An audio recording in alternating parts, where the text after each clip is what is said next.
I got married right after graduating from community college. Back in the day, it was expected for a woman to get married young. People may call it misogynism, but unmarried women over 30 were often mocked and ridiculed. So, when I was told to consider getting an arranged marriage before graduation, I obediently agreed. The resume of the man I was to meet stated that he graduated from a prestigious university and joined a top-tier company, where he was seen as a promising rookie. But when I met him, he was just an ordinary-looking man. Nothing really stood out.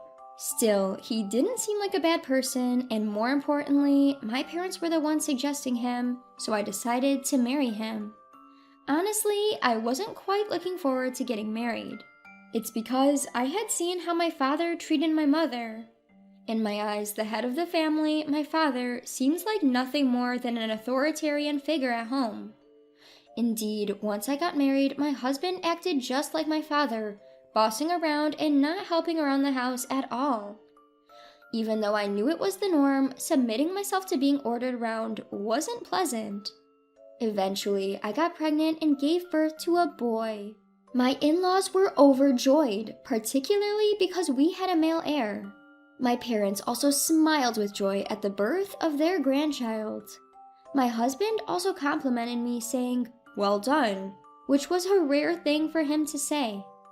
As for me, I only felt relief from the long hours of labor and discomfort. Child rearing was another challenge. My husband believes that child rearing was a wife's job, so he didn't help at all. In fact, he complained about not being able to sleep due to the sound of nighttime feedings. When the baby cried, he blamed me, saying, "You're the problem. Take proper care of him." Now I had to look after both my husband and baby, and it was overwhelming. I complained to my mother sometimes, but she just said, "It's a phase everyone goes through."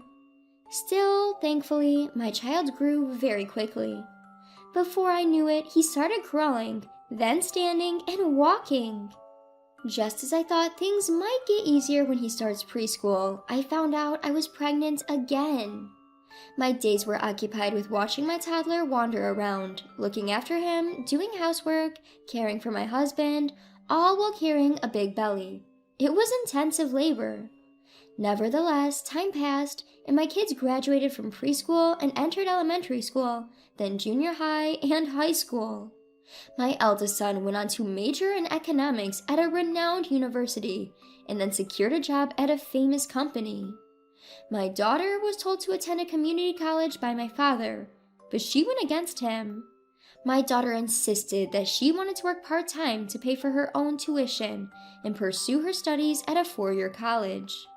It was the first time I had ever voiced my opinion to my husband since our marriage.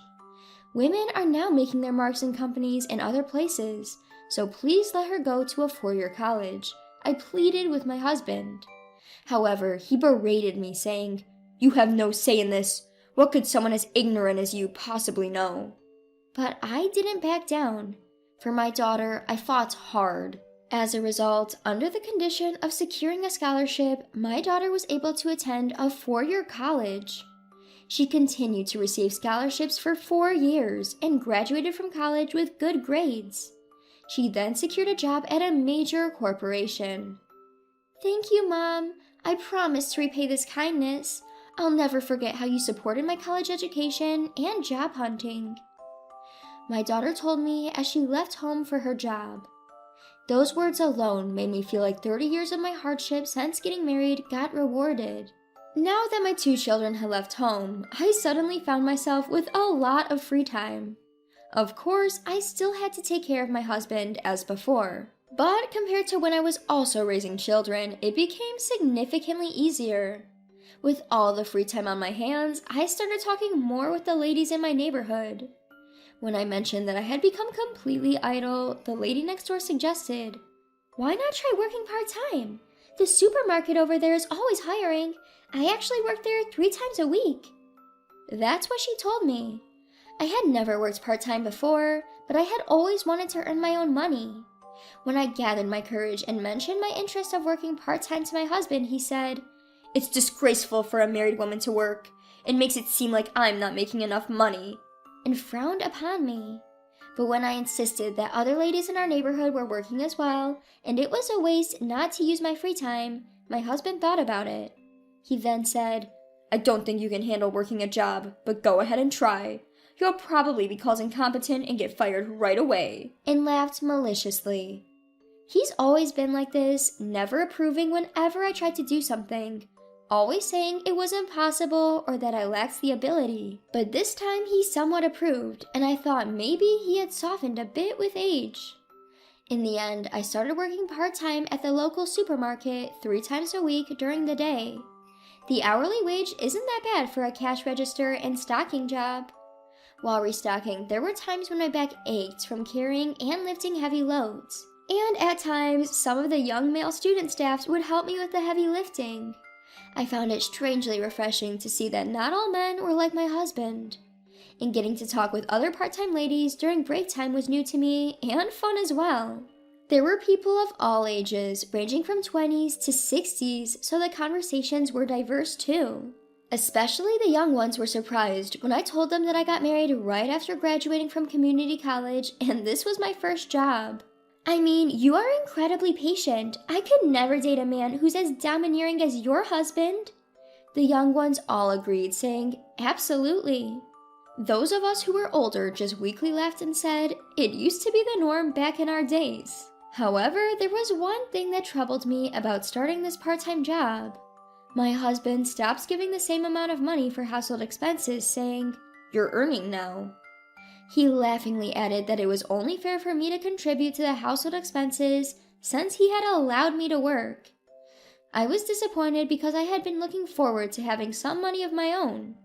One of the women in her 30s, who often works the same shift as me, noticed my downcast mood and asked what was wrong. I was a bit embarrassed to talk about money, but I wanted to vent, so I told her about my situation. She asked me, "Wait a second, do you always do what your husband says?" I answered, "Well, I'm his wife," and she put her hands on her head. "Look, it's not normal these days to have such a sexist mindset. I have to tell you, it's a clear case of emotional abuse." She explained in detail about emotional abuse, and I finally understood that my husband's behavior over the years was indeed abusive. I was astonished at the realization that I had been a victim of emotional abuse. Around this time, I noticed my husband was up to something suspicious. He seemed to have started going out at night, perhaps because he had more pocket money now that he was giving less to the household. One time, I found several cards from strip clubs in his suit's pocket. There were times when he came home reeking of perfume, but I thought to myself, if it were my father, he would say, "A little nightlife is just a man proving his masculinity." I was sure my husband would say the same thing. It would be easy to confront him about it, but doing so would likely only result in him finding an excuse or getting angry. I had been enduring here as well. Due to such circumstances, my stress had accumulated, and I suppose it had exhausted my body.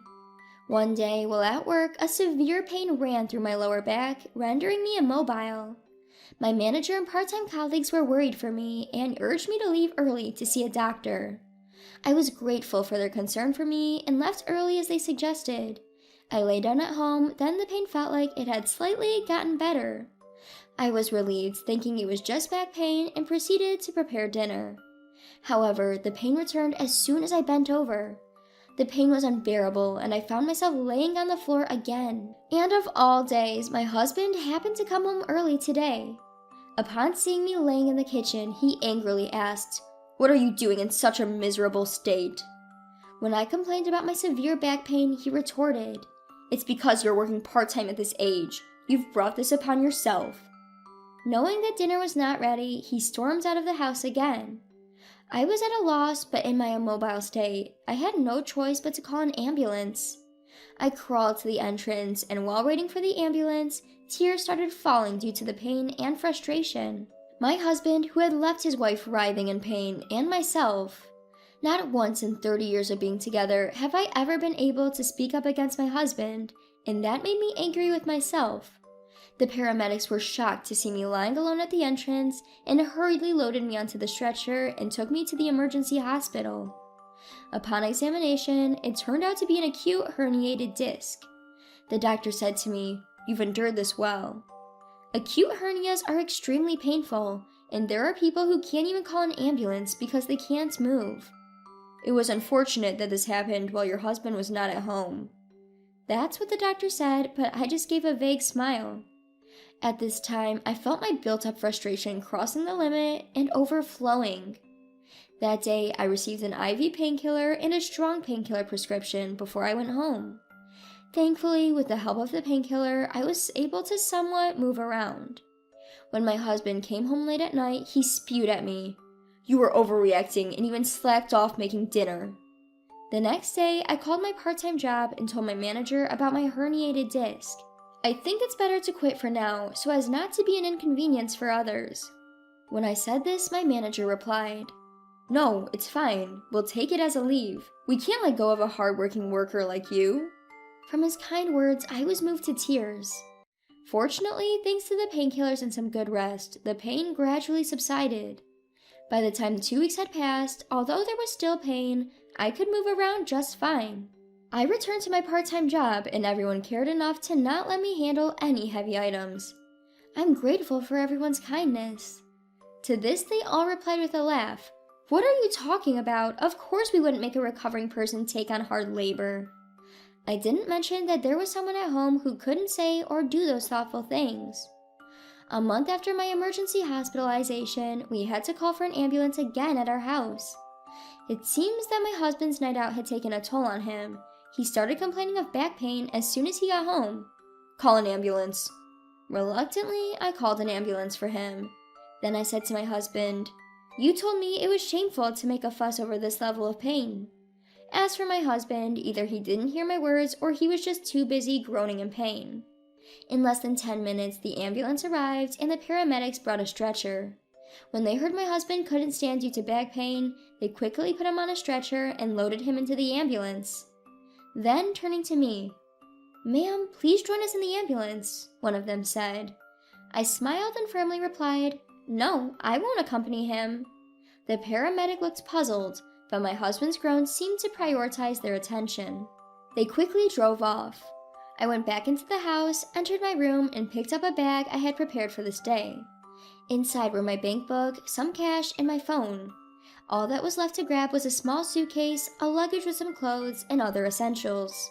Before leaving, I left a document and a note on the living room table. Then I called my daughter. "Can I come over now?" My daughter, delighted, said, "Come right away." My daughter always told me, "Don't stick with that man any longer. It's better to leave." I left home without looking back. After settling in at my daughter's apartment and telling her about how much my husband had been moaning in pain, she laughed heartily and said, "That's karma for treating you like a workhorse and making a fool out of you." From that night, my phone was flooded with emails and calls from my husband. His calls became so incessant that I had to block them, as my daughter had suggested. Just to be safe, my daughter also reached out to our eldest son. Initially, our son was sympathetic to my husband, perhaps out of some misguided sense of male camaraderie.